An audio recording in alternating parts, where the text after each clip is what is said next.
Joining us for a conversation is the founder of Capitalism and Morality, and our guest is also a highly sought-out advisor to institutional investors, the always fascinating JAYANT Bhandari. Mr. Bhandari, welcome to the show, sir. Thank you very much for having me, Maurice. Oh, it's great to have you back on the show, as we will cover a lot of ground today, from macroeconomics to geopolitics and investment opportunities for our audience members. Let's begin with the former, shall we?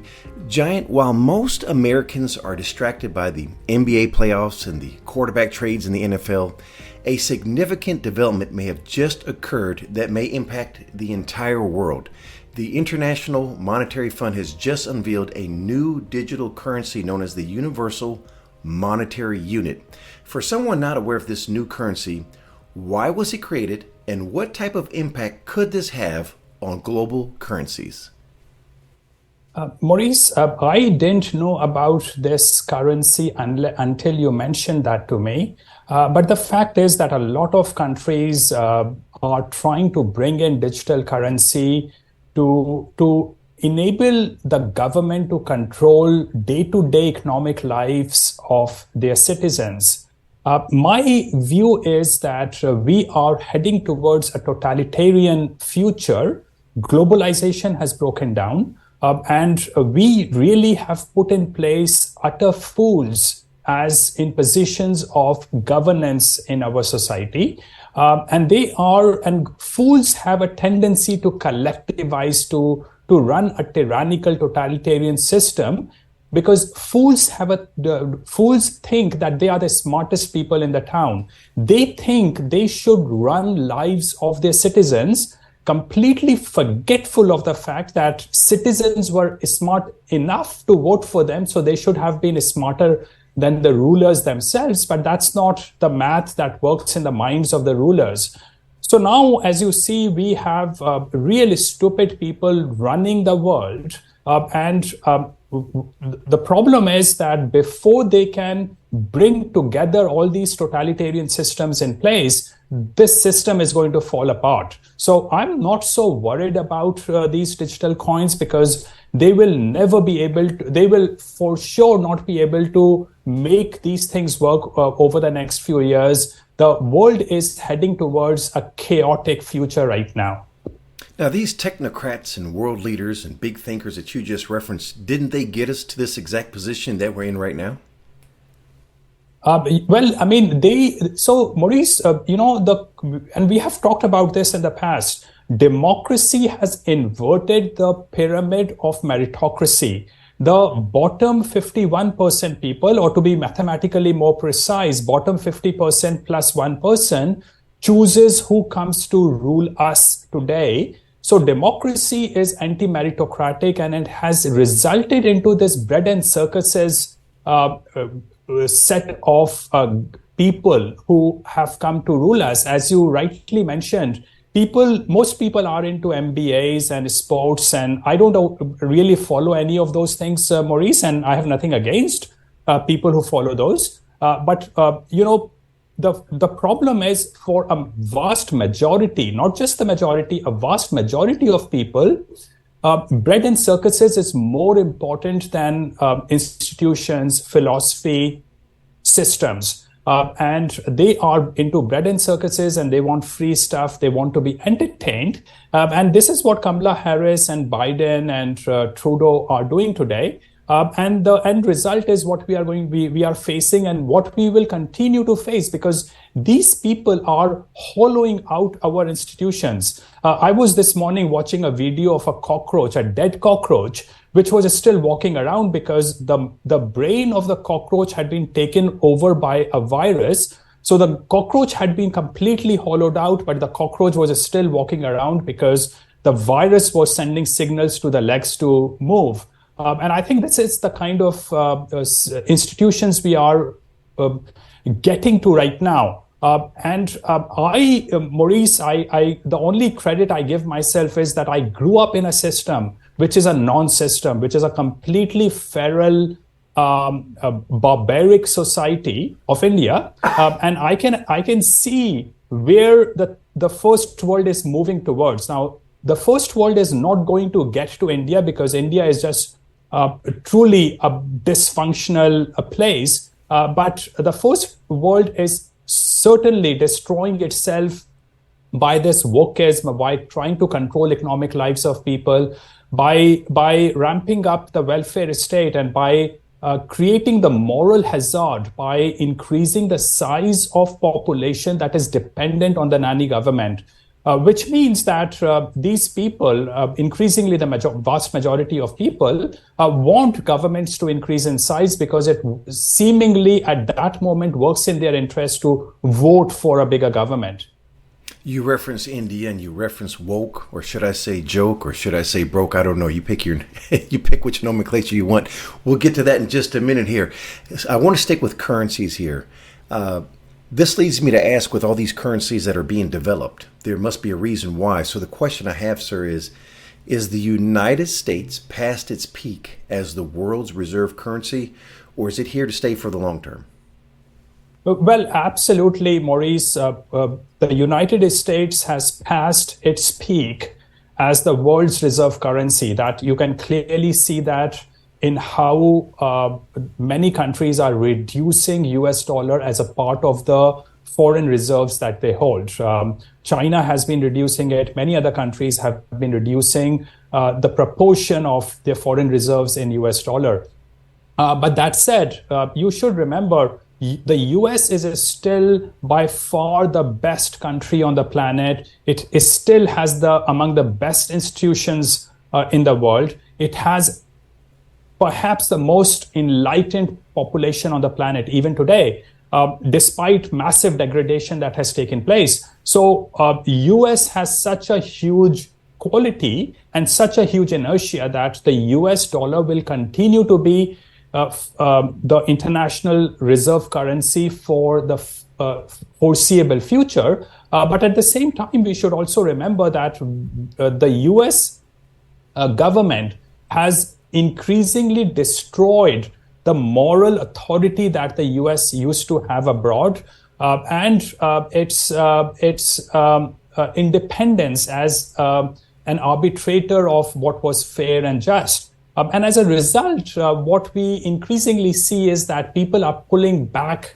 countries are pulling back from trusting the US anymore. Now, that does not mean they don't depend on the US right now, because let's see that India wants to buy $2 billion worth of armaments from Russia. Now, these two countries are supposed to be among the best friends. Unfortunately, they can't do the transaction because they can't trust each other, and they must need the US as the mediator, US currency as the mediator to do the transaction. So, that's how important the US dollar is. But the fact remains that people are now increasingly holding less and less of the US dollar, which means that more and more US dollars are going to return back to the US. The cash which was issued to people for no interest being paid by the US government, that money is going to return back.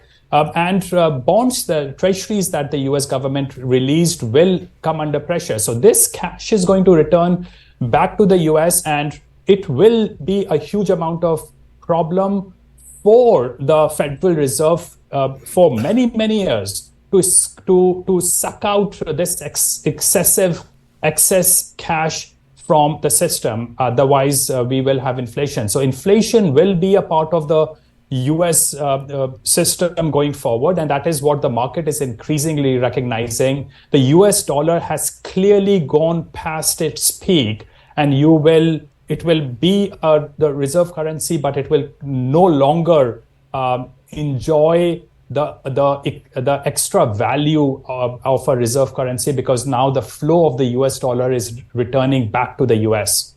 It certainly is a duplicitous scenario that you just alluded to, with all that currency coming back to the United States, and the impact will be, we're already feeling some effects of it, but I can only imagine as those currencies repatriate themselves here, the impact it's going to have on our wallets. You also referenced that governments or central banks have been net sellers of the U.S. currency, but they've also been net buyers of gold. So germane to the subject of currencies, what are your thoughts on precious metals right now, and is this a good time to buy? So Maurice, I have been ambivalent about gold in the past when I have talked with you. I increasingly think that despite the fact that gold price has gone up quite a bit over the last few weeks, there is now a significant upside in gold. And the reason is that we have a very chaotic present already. We have a war in Sudan. Pakistan is collapsing. There are massive problems in sub-Saharan Africa. There are increasing problems in the Western world. So the world is a very chaotic place. The governments are trying to keep control of every penny that you hold in your pocket. And of course, that penny they want to convert into digital currency so that this bureaucrat who does not live in the real world can tell you what you can spend that money on. This is going to lead to a very insecure and chaotic future. And as a result, we will have a degradation of the US dollar. We will have problems. And because of this chaos, because of lack of trust in the system, people will want to hold something physical in their pocket that they can access in the time of need, because your bank account might get frozen. And I tell you, a close friend of mine had her brokerage account in the US completely frozen. She was thrown out of even logging into her account. And FIRNA, which is the financial authority, did nothing about it. So, once you have everything electronic, you can be frozen out of the system because of the moodiness of these bureaucrats, which, in Canada, they did the same thing. They froze bank accounts of people during COVID days. So you really want to have something physical in your pocket, which you can access in the time of need. And that is not just about time of desperate need, because you might just want to have some cash, and cash you can't keep because cash is getting inflated away at 5 or 6% rate every year. What you need is something that has tangible value and which maintains its value going forward. And for me, gold is a very, very, very important part of that protection. You referenced banks and capital controls, in essence, what you alluded to here.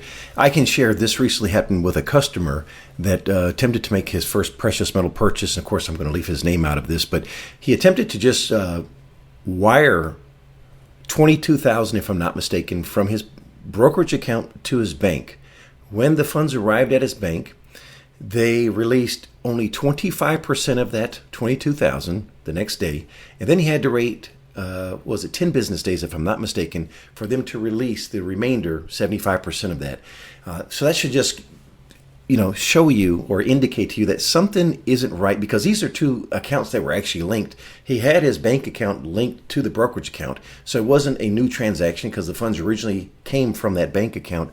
And I can also share with you, 3 years ago, I was just attempting to make a six-figure transaction, and I didn't even want they're called money orders, but I don't like to call them money orders. It was a currency order. I didn't even want cash. I just wanted it was a six-figure transaction, and I was in line at a bank where I do numerous transactions, wires, international wires, and I was there for about 45 minutes, and I just wanted a cashier's check / money order.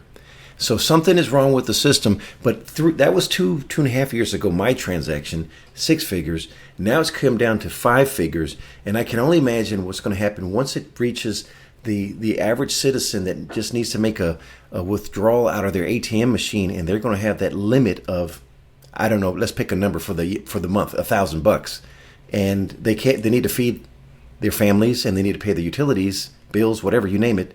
They're not going to be able to do it. So you've made a great point.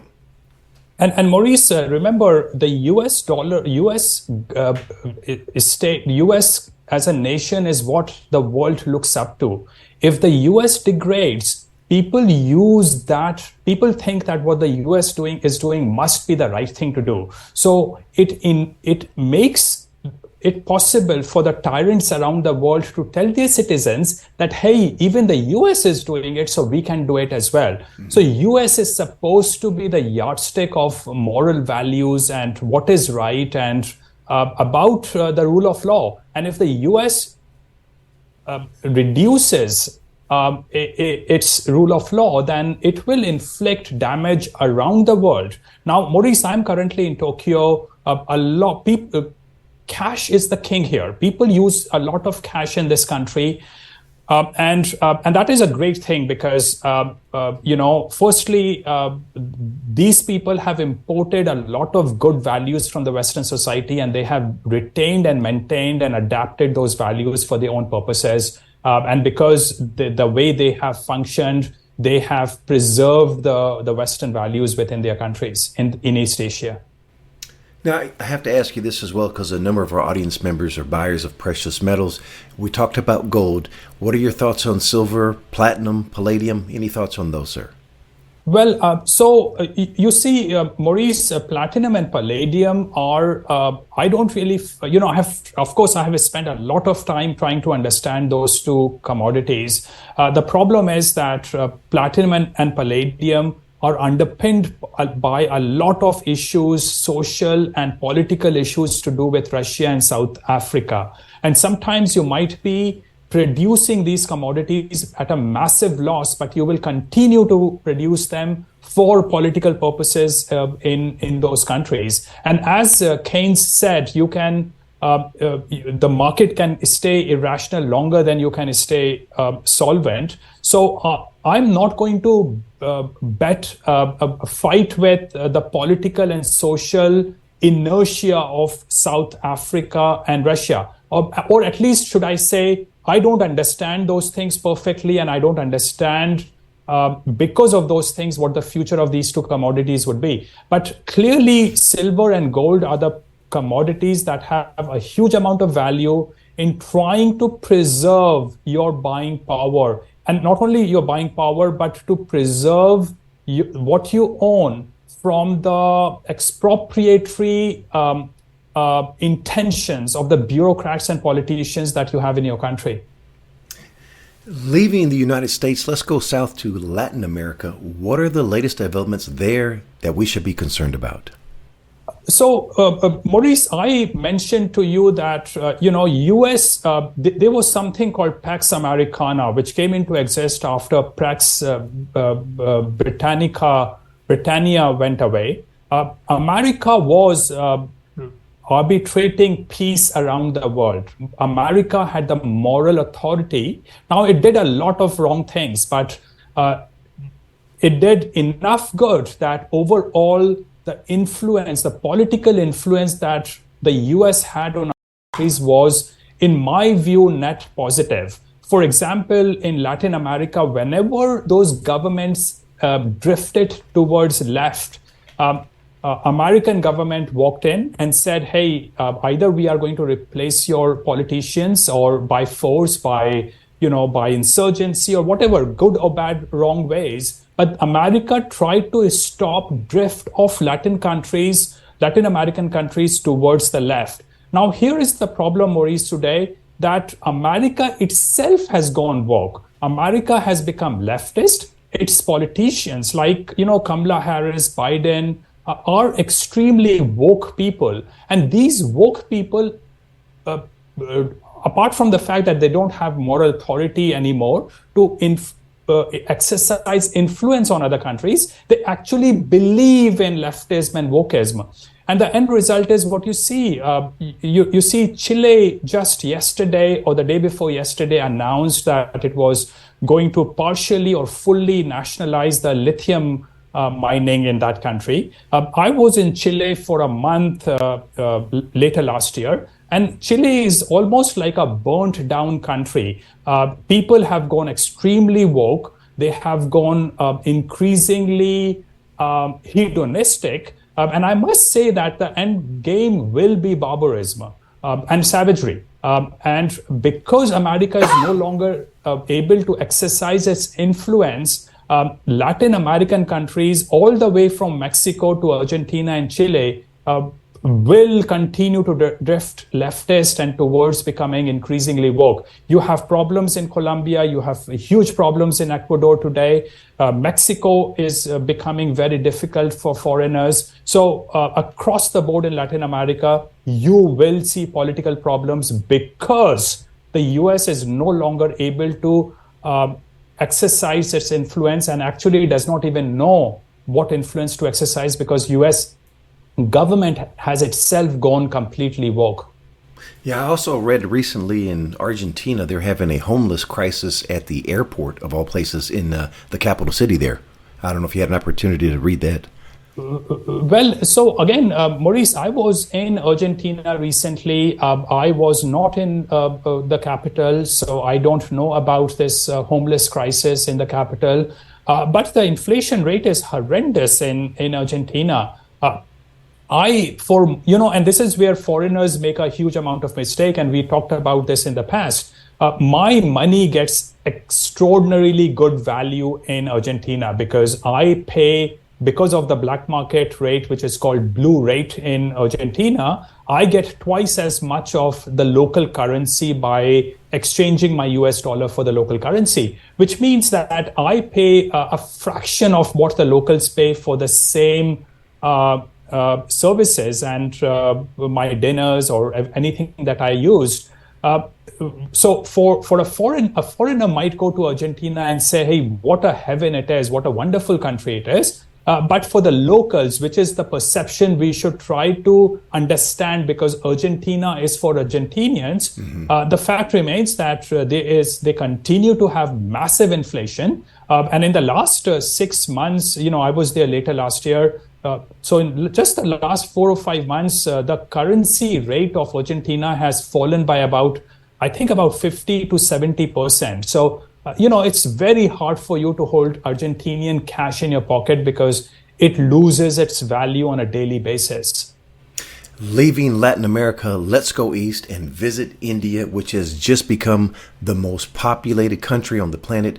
Sir, I know you're not a fan of India for several reasons, but is this a game changer now that India is the most populated country? And are we going to see the world's attention begin to shift to India now that it has surpassed China in population? As I have told you many times, Maurice, the world should be paying a lot of attention to what's happening in India. Today, a lot of people, and I don't have the numbers with me, but a significant number of people crossing the border from Mexico to the US illegally as refugees are actually Indians.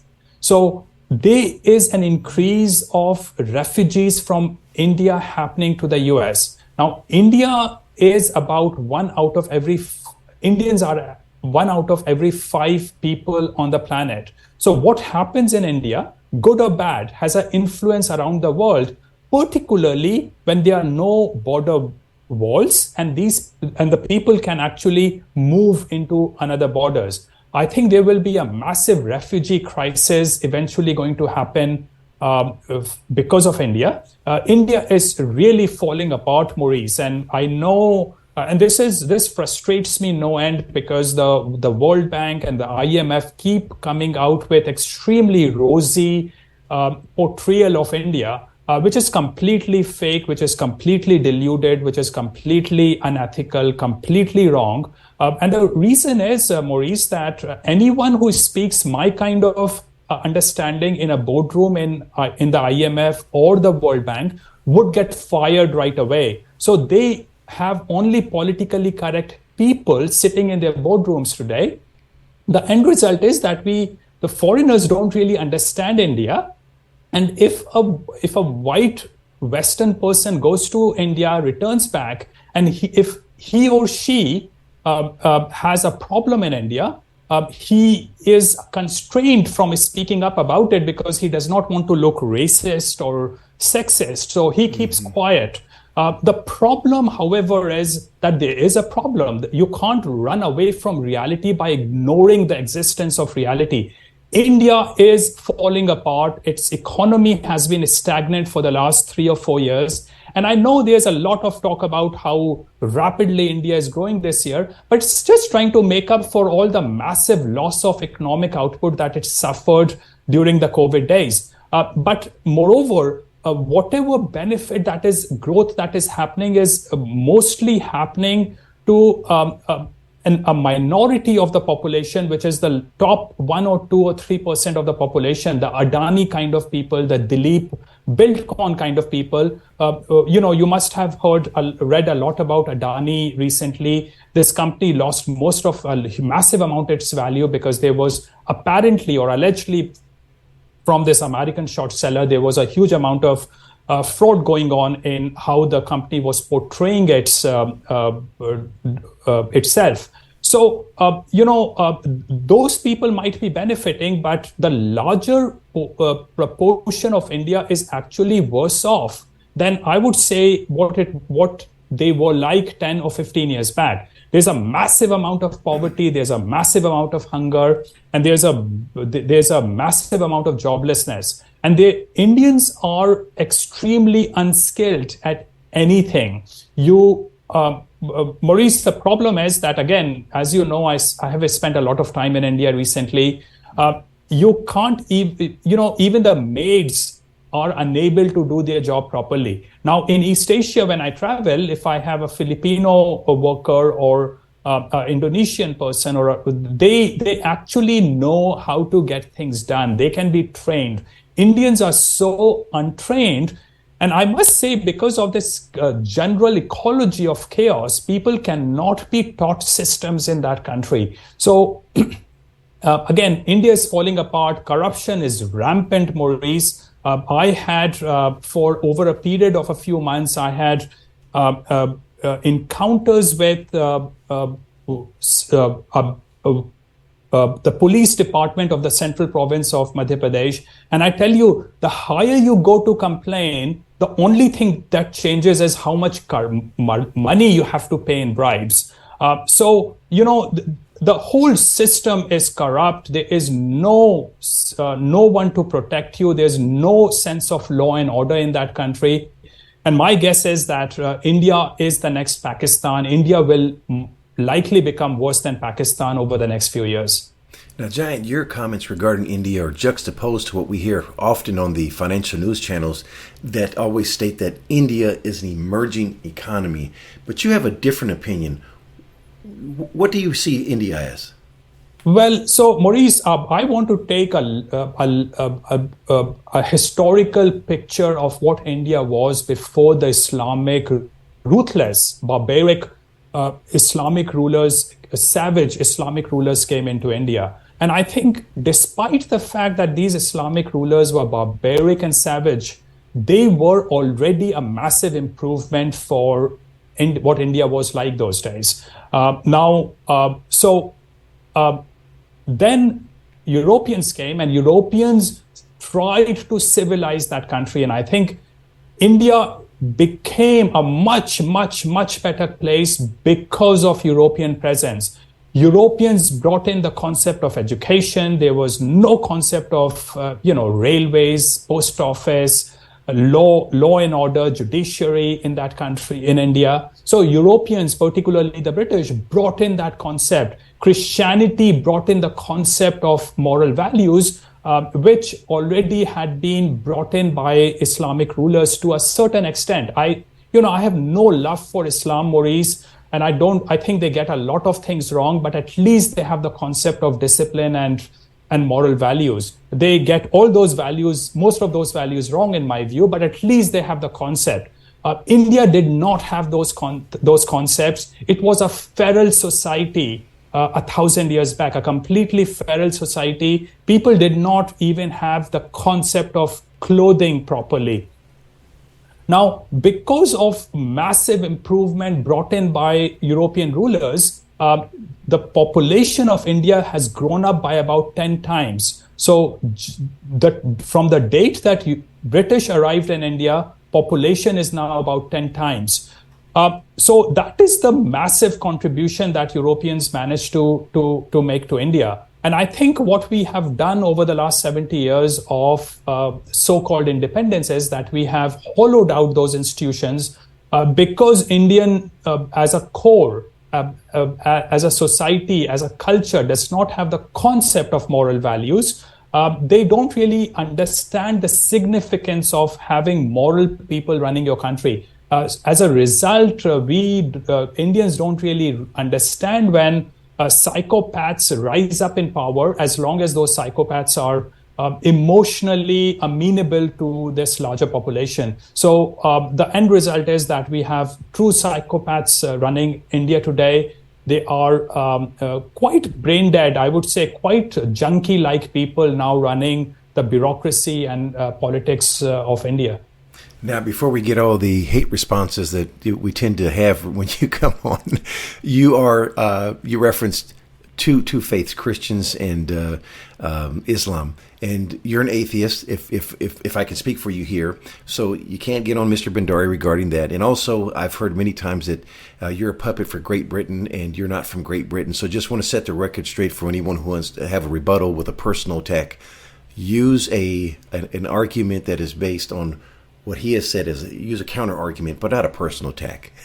I see him all the time, so I just want to clear the air on that.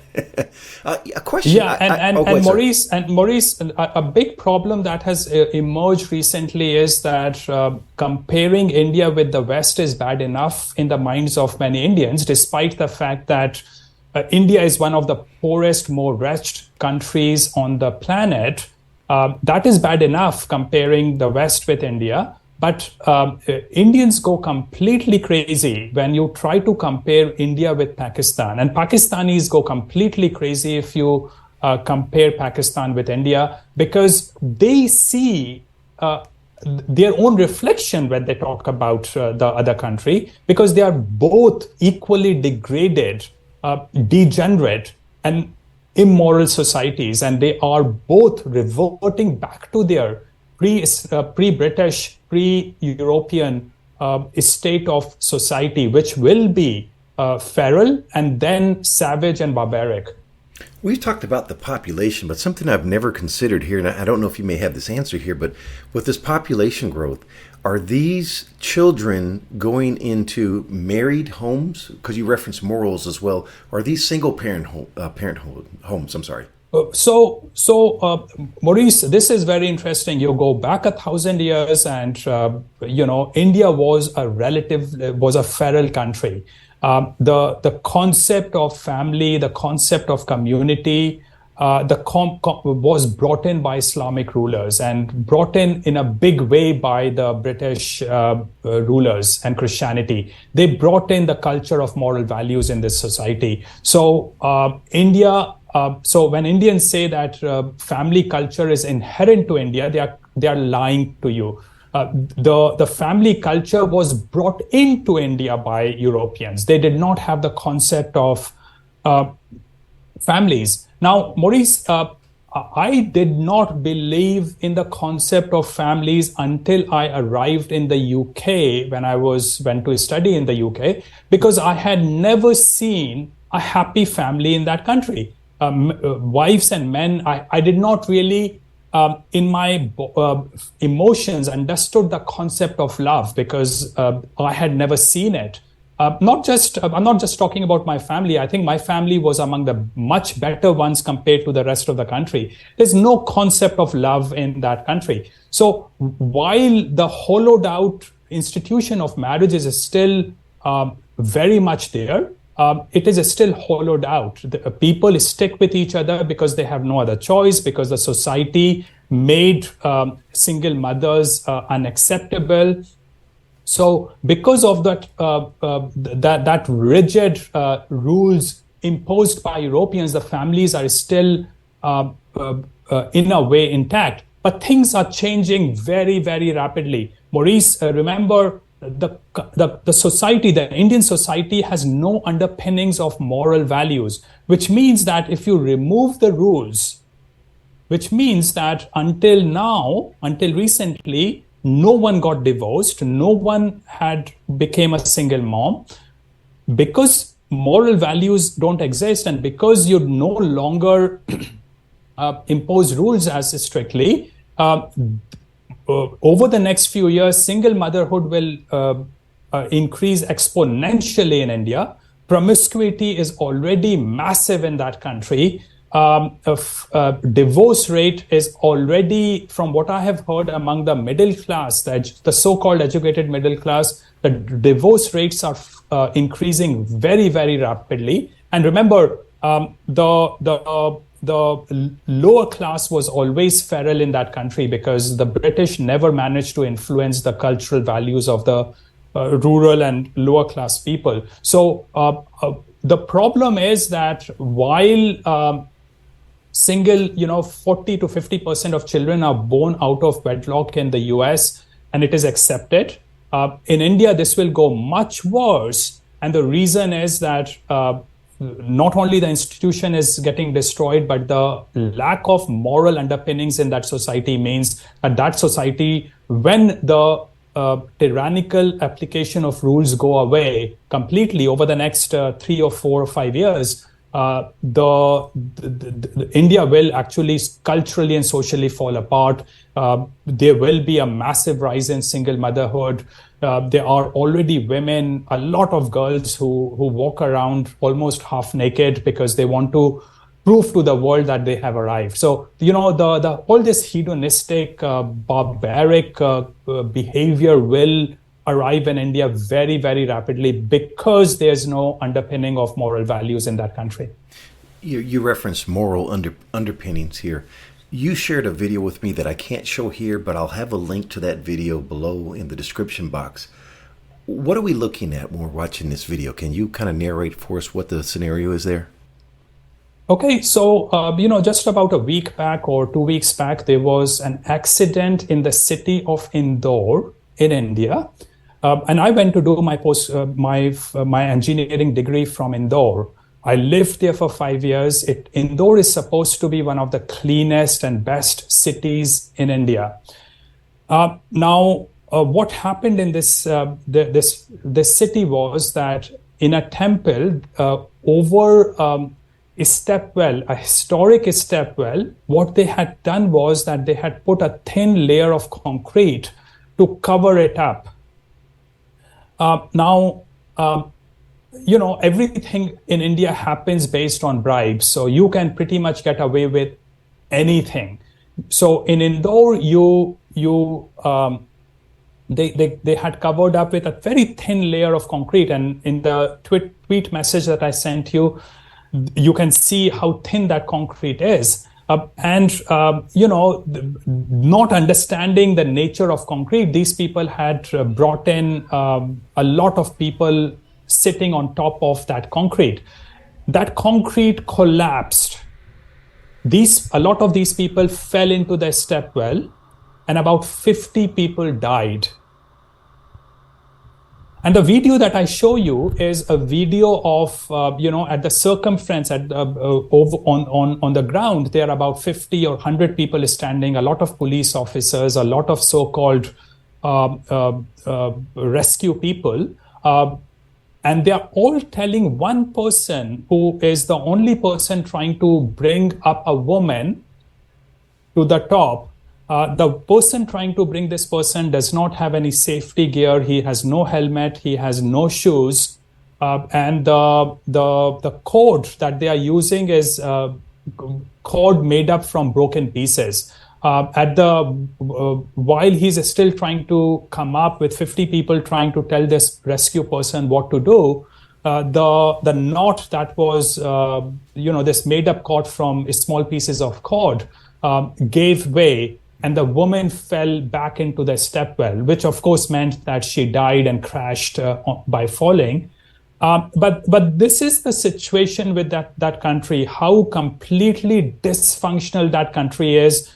Among the best cities in the country, they could not mobilize a rescue operation. The police, which was standing there, they had no understanding of safety measures. Just the chaos is worth watching, but it also tells you about what is wrong with the economy of the country. 100 people trying to do one person's job, and that one person's job does not get done well, leading to the death of that woman, which is how uneconomic the contribution of most of Indians are. And this is what makes me extremely sad about the country. You have to go walk around and live in that society for a few days to really understand that country has no concept of system. It's a dysfunctional society, and there is actually no concept of moral values, which means that you cannot create any system in that country because, at the end of the day, it is values that hold the bricks of any system together. And if you don't have moral values, everything falls apart. Yeah, I applaud the heroic efforts of that gentleman and what he attempted to do. But you're correct. Where was EMS, if you would, and where was the human chain, and where was the collective effort, if you will, of everyone? Because imagine what he had to do to bring her to the position where she was, and he's only one person. That's a lot of weight. And that certainly is a unpleasant sight. Again, we can't show the video here. We'll leave a link in the description box. And viewer discretion. Make sure you're an adult if you're going to watch it. I wouldn't share it and show it to children. You did reference one more point here with regards to India about the economy. It seems that Apple seems to have an interest, if you will, where they just opened up their first iPhone store or shop in India. Is this a sign for things to come? Yes and no, Maurice, and this is not for the Indian audience. My best guess is that shop has been opened to impress the woke, relatively inexperienced brokers and analysts in Wall Street. It is an attempt by Apple to convey to the Wall Street that there's a huge amount of growth is still to come. India is not a growth market for Apple, Maurice, and anyone worth his salt in that country would want to go to Bangkok or London to buy his iPhone. They are not going to buy in their iPhones in India because they don't have this prestige conversation to have if they buy an iPhone in India. I think, again, that Apple shop is mostly to convey to the Wall Street that, hey, there's still a lot of growth to come from Apple when Apple might be running out of options. There's nothing else. Apple did move some of their manufacturing facility to India. I think maybe 1% or so from China to India, again, to impress the Wall Street more than anything else. But from what I heard, the iPhones made from the Indian facility are coming out with a lot of defects. And this is, again, a problem with India. Indians don't have the concept of values, nothing to keep things together. So they don't really understand the concept of value of quality. So they just put things together, hoping that it would work. So those kind of things have never worked out in that country. India never industrialized for the same reason, and India will never industrialize in the future either. It's a pre-industrial society. It's a pre-civilization society. There's no civilization in that country. The structure was imposed by the British rulers, and that structure has been hollowed out and now taken over by the virus of completely feral, junky kind of people in that country. So again, Maurice, as you know, I have historically advised companies about investing in India, and most of the time I tell them not to invest in that country because it looks very attractive. India looks very attractive. The costs are very low. You probably pay about $4 a day to a worker for a 12-hour work. A lot of things look very cheap in that country, but when it comes down to getting things done, nothing gets done in that country. People are unskilled. The institutions don't work. There's corruption everywhere. For something that I needed to pay about 50 cents to get a job done in India, I was asked for a bribe of $800. So that's the kind of corruption that exists there. I have never seen a public servant who does not ask for a bribe. So again, this whole thing about Apple setting up a shop in India is fallacious. It's a way to fool the Wall Street at best, or perhaps the board of Apple does not really understand India. They are all probably woke people who and they have no courage to speak up their mind. to really try to understand India. So they want to live with this romantic view on the future of India. Maurice, I have been talking with you for the last 5-6 years, and I think you might agree that I haven't been proven wrong about my projections about China and India, and mostly that you should never even compare the two countries, because China is headed towards a possibility of becoming another South Korea, whereas India is headed towards becoming another Sudan in the next few years. Well, I'll take it a step further. I can't recall one time you've been wrong on any of your projections. So, yeah. Well, leaving India, let's move on to resource stocks. Mr. Bhandari, when it comes to arbitrage opportunities, your name is second to none. Do you have any to share with us? Let's talk about one company. One company, Step Gold, is acquiring another Canadian listed junior called Anacortes Mining. The ticker of Anacortes is XYZ. And that is the ticker, XYZ. And it is trading at about 39 cents or 40 cents. And at that price, it offers you an arbitrage upside of 25%. The merger value of Anacortes Mining is 50 cents. And I think Step Gold, which is acquiring Anacortes Mining, is fairly valued. So the underpinning value will still be there, and you have a 25% arbitrage upside in owning Anacortes Mining. There's another ASX company called Essential Mining or Essential Lithium. I can't remember the name exactly. The ticker is ESS, and it is trading at 45 cents. It was going to get acquired by another company for 50 cents in cash. The deal did not go through because the shareholders of ESS went against the deal. Which meant that ESS fell back to 45 cents. My guess is that given what's happening in Chile right now, which is to do with nationalization, people will pay attention to lithium stocks where projects are outside Chile, and eventually there should come a better value, better offer for ESS in the future. So I'm happy buying ESS right now. It is not a direct arbitrage for the moment, but I will not go for it above 45 cents. I did acquire it at 45 cents and 44 cents recently. Well, on behalf of everyone, Mr. Bhandari, thank you for sharing those opportunities with us. Now, before we leave, JAYANT, all of the aforementioned are connected in one way or another to a subject that is your life's passion, which is philosophy. For someone new to your work, how does philosophy apply to our discussion today? Maurice, we actually had a fair bit of discussion about values and moral values. And the thing is that without values, there is no glue to hold society together. We are feral, we are barbaric, and eventually savage if there is no glue of moral values holding society together. Europeans were the only people who developed the concept of civilization and moral values. They really were the only people. And they exported their values on a silver platter to the people in the third world and the people in East Asia and the people in Americas.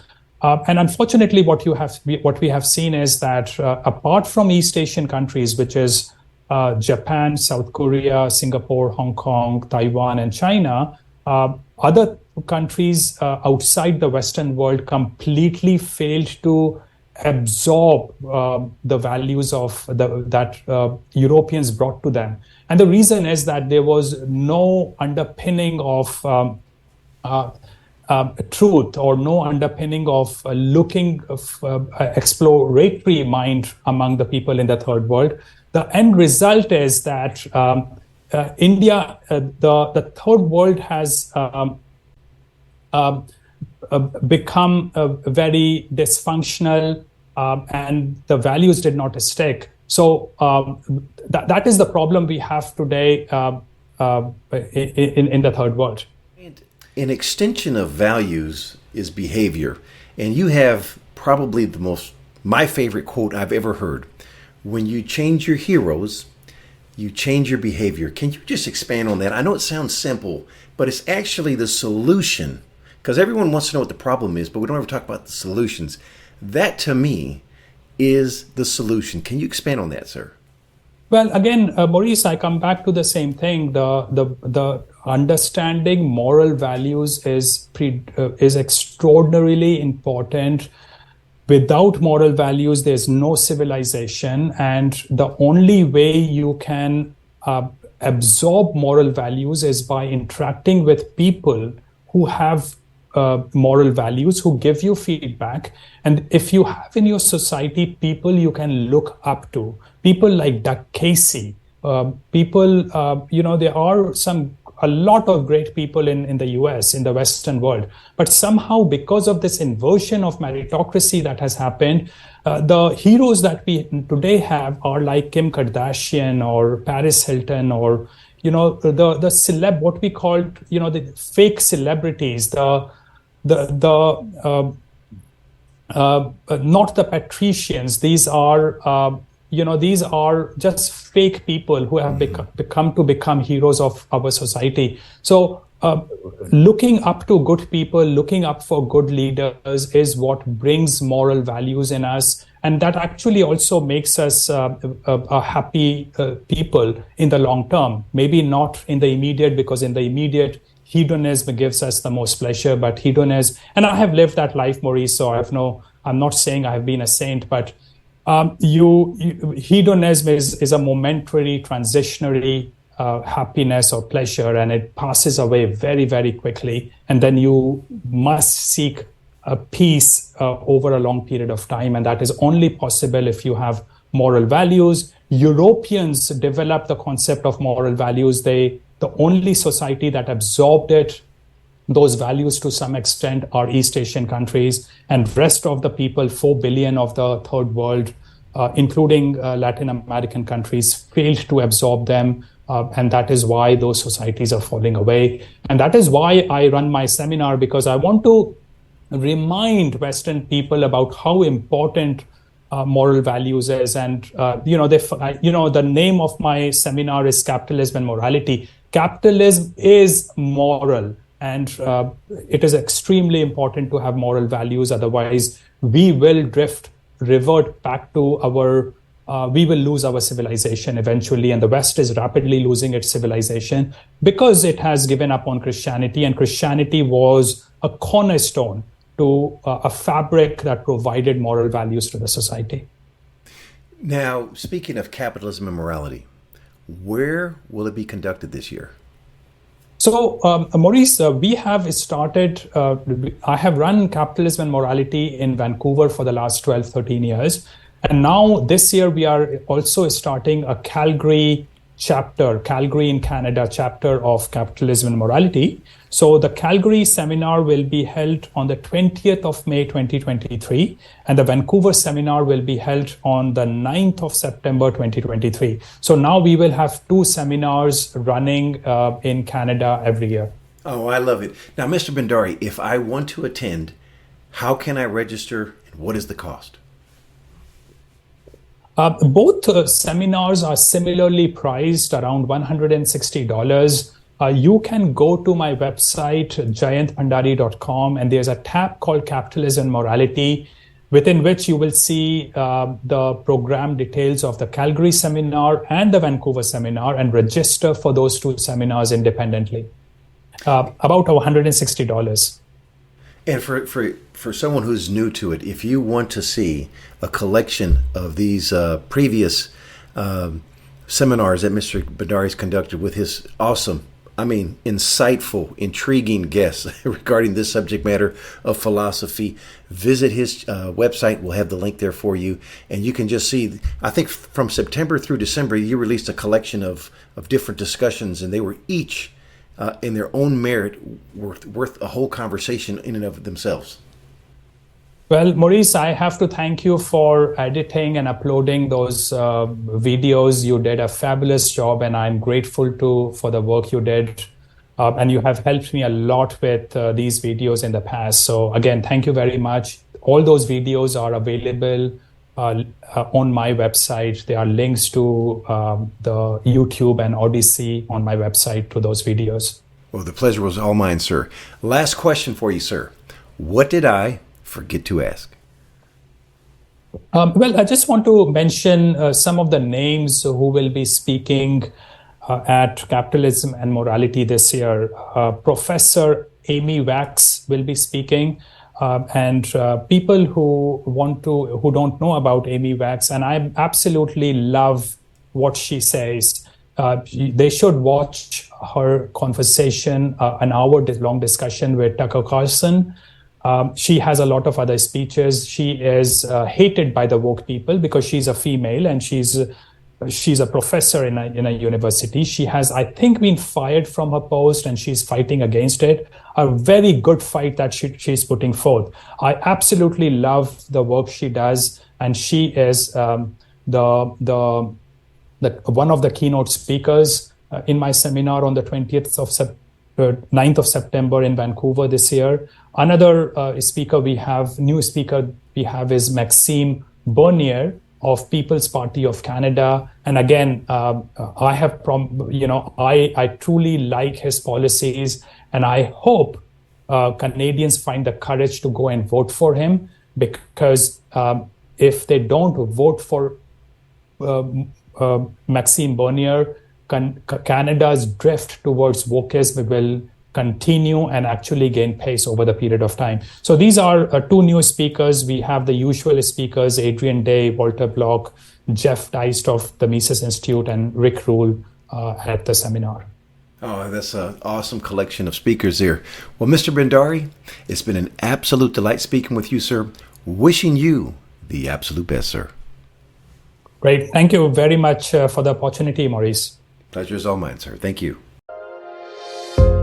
The information presented on Proven and Probable is provided for educational and informational purposes only, without any express or implied warranty of any kind, including warranties of accuracy, completeness, or fitness for any particular purpose. The information is not intended to be and does not constitute financial, investment, or trading advice, or any other advice. You should not make any financial, investment, or trading decision based on any of the information presented without first undertaking independent due diligence and consultation with a professional broker or competent financial advisor.